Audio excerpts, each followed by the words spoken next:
Mas se ele vier com esse time aqui, contra o Botafogo na Libertadores, desculpa, nós estamos f***, seu Zubeldia. Porque o Botafogo é 100 vezes melhor que esse time do Atlético Mineiro. Os caras já estão com medo. Os caras estão temendo o glorioso. Olha, meus amigos, minhas amigas, os São Paulinos estão tendo pesadelos com a Libertadores da América. Afinal de contas, os próprios torcedores do São Paulo preocupadíssimos porque o time não apresentou nada nesses jogos contra o Atlético Mineiro, nada contra o Fluminense. Enfim, eliminação da Copa do Brasil ontem rendeu aí algumas ríspidas reclamações da torcida tricolor, mas o Botafogo tem que pensar nele, fazer a parte dele. Tem jogo contra o Corinthians, mas a gente vai falar também projetando esse confronto contra o eliminado São Paulo. Ontem caiu para o Galo na Copa do Brasil e a gente vai falar qual é a perspectiva, entendendo mais ou menos como é que joga o São Paulo, como é que o Botafogo pode abocanhar o tricolor paulista. Vamos falar também da valorização do Botafogo. Jogadores que poderiam ter saído ficaram pelo feeling do John Textor e da equipe de scout do Botafogo. Estou falando do Igor Jesus. O Botafogo negou uma proposta antes do cara estrear, de mais de 60 milhões de reais. E aí é aquele feeling que o nosso Alessandro Brito falou ontem no podcast na Botafogo TV. E é claro, vamos falar também sobre um garçom inesperado. Tiquinho Soares. Pois é, depois de uma temporada 2023 como matador artilheiro, agora Tiquinho mudou a sua versão. A gente vai falar sobre isso e muito mais depois da vinheta.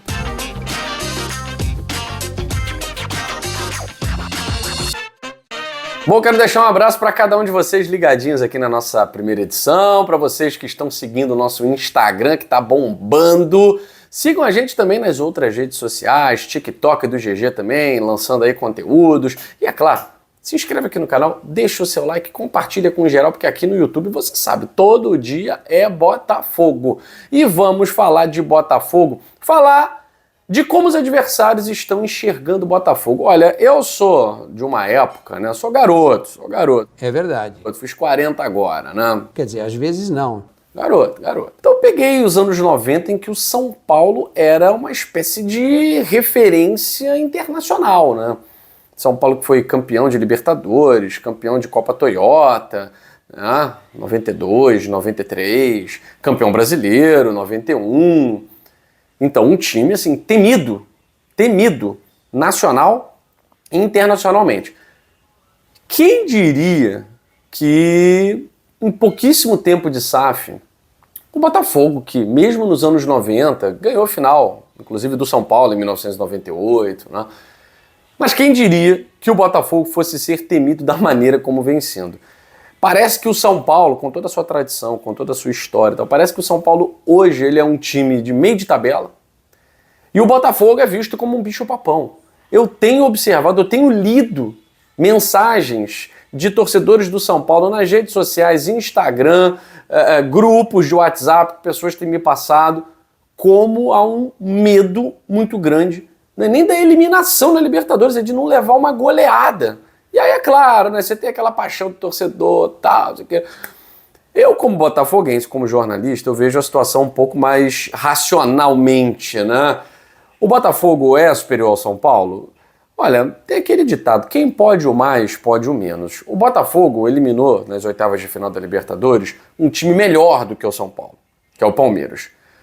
Então, o Botafogo tem potencial para eliminar o São Paulo na Libertadores. Isso aí é inegável. Qualquer pessoa que entenda mais ou menos de futebol entende que o primeiro colocado do Brasileirão pode eliminar qualquer outro na Libertadores, principalmente se for brasileiro. Agora, são dois jogos muito peculiares. Eu até acho que a escolha do árbitro para esse primeiro jogo, né, o Ostorric, é muito boa, porque ele fez uma excelente arbitragem no jogo Botafogo e Palmeiras, jogo de ida. Fez uma excelente arbitragem. Foi escolhido de novo porque agradou aos dois lados. Senhor Esteban Ostorric, é uruguaio. Então eu acho que vai ser um jogo muito peculiar, muito diferente, mas não acho que vai ser aquela coisa estudada como foi Galo e São Paulo, não. Porque Galo e São Paulo foi um jogo estudado até demais, né? E o São Paulo, ontem eu vi um São Paulo muito pobre na criatividade. Tanto que A maioria dos torcedores, vocês viram na abertura, né, dizendo, ó, se jogar desse jeito aí, vai tomar uma goleada do Botafogo. Ó, se jogar do jeito que jogou ontem, é adeus Libertadores. Porque um time pobre, o Zubeldia inventando posição para jogador, Luciano no meio campo, insistindo lá com o Lisieiro, o Lucas, por exemplo, não jogou nada. O Lucas não apareceu para o jogo no momento em que o jogo precisava do craque, né? Porque o craque é isso, é um momento difícil, ele vai lá, pega a bola, tenta resolver. Então ontem eu assisti São Paulo e Atlético Mineiro. E confesso a vocês que não mudei a minha opinião sobre o São Paulo. Eu acho o São Paulo um time que tem muita luta, um time que tem muita garra. Agora, é um time que depende quase que exclusivamente de um dia inspirado do Lucas e do Caleri. Se o Lucas e o Caleri não estiverem inspirados, o São Paulo sucumbe. O São Paulo não consegue executar um jogo eficiente. E o Botafogo não depende só do Luiz Henrique, por exemplo, não depende só do Igor Jesus, por exemplo, do Savarino. O Botafogo tem outras peças importantes e decisivas, inclusive no banco de reservas. A gente viu.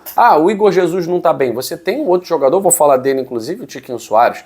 O Savarino não está bem. Você tem o Matheus Martins, que entrou no jogo contra o Flamengo, contra o Palmeiras na Libertadores e destruiu. E foi um dos personagens, né?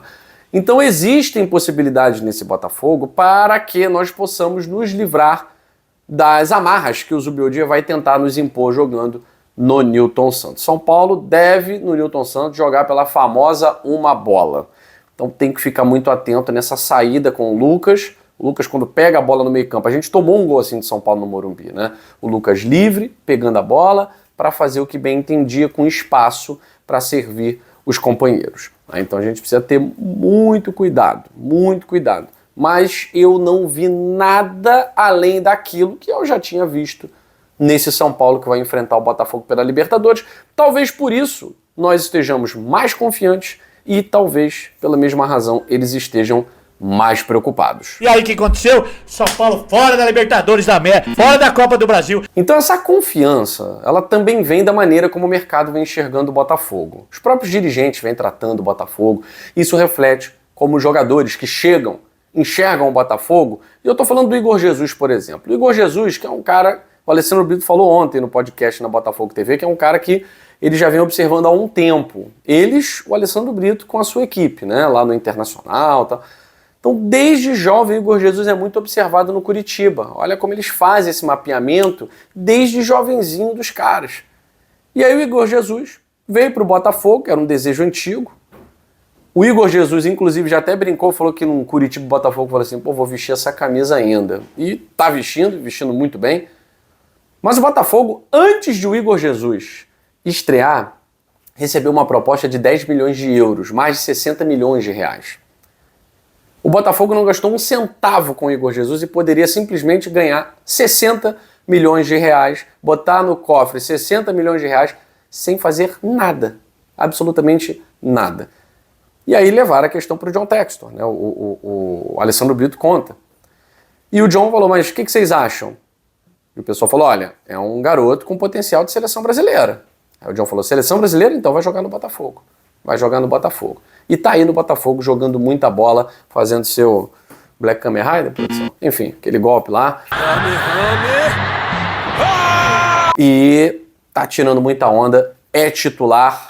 Mas não vou dizer nem na sombra, né? Ali, à espreita, está um jogador que também tem muita qualidade, também é muito querido pela torcida do Botafogo, que é o Tiquinho Soares, que tá numa nova versão.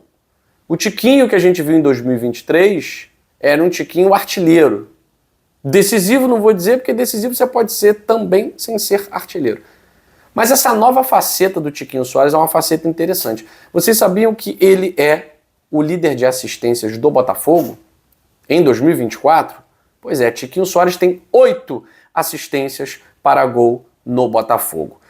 E aí a gente pensa o seguinte, além das assistências, o Tiquinho também tem as pré-assistências. E eu posso destacar aqui duas importantíssimas na Libertadores da América. Ele deu show de assistências naquele Botafogo e Aurora, né? Um 6-0 em que o Tiquinho deu sei lá quantas assistências para gol de Júnior Santos. Mas na Libertadores em jogo valendo, decisivo, Vamos colocar aqui. Contra o Bragantino, Tiquinho Soares deu uma pré-assistência ali para o Hugo. E o Hugo deu assistência para o gol do Júnior Santos.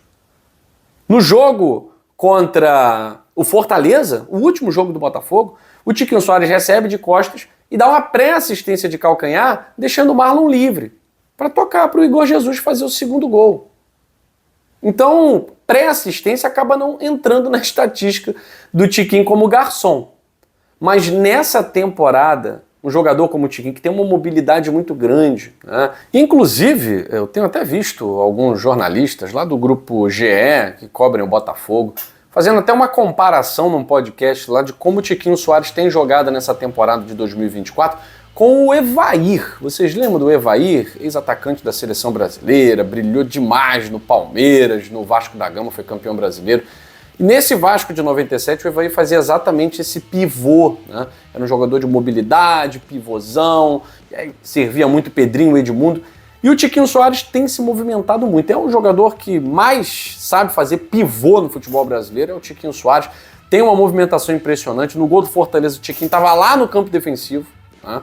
Então é um jogador com uma mobilidade, com uma inteligência muito grande e tem mostrado isso nesse novo estilo como garçom do Botafogo, que continue assim, brilhando com gols ou com assistências. E até com pré-assistências, né, senhor Tiquinho?